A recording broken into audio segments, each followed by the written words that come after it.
So I call this album Alone with My Faith for a reason, because I was literally alone the whole time I recorded it. And I'd like to tell you a little bit about the recording process. So in my studio at home, I have a bunch of different types of instruments, different keyboards, pianos, drums, different stringed instruments like basses and guitars, mandolins, violins, something really cool called a arpeggio, lots of synthesizers and old keyboards and organs. So what I did was, whether I picked a song that already existed or I wrote a song, basically what I did was kind of played it on the piano, I sang it, and then I decided what type of arrangement I wanted it to have, what kind of beat, what kind of instrumentation. Was it going to be a big song? Was it going to sound like maybe a brass band, like some of the songs sound?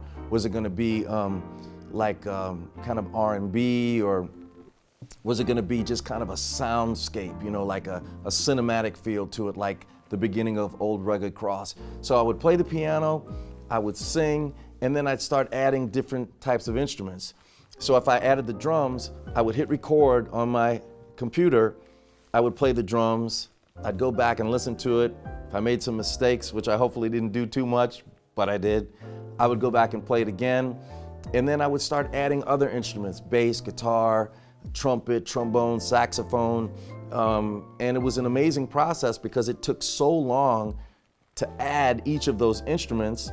And then to add the background vocals took even longer, because what you do when you're recording backgrounds is stack the vocals, which means if you sing a harmony part, you sing that part, and then you hit stop, and then you go back to the beginning of the song and sing the same thing again.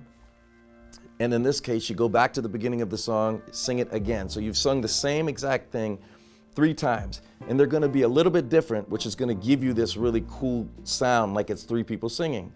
Then you add the next voice and the next voice, and in some cases there were 7 or 8 harmony parts. So you're talking about 20, 25, 30 background vocals.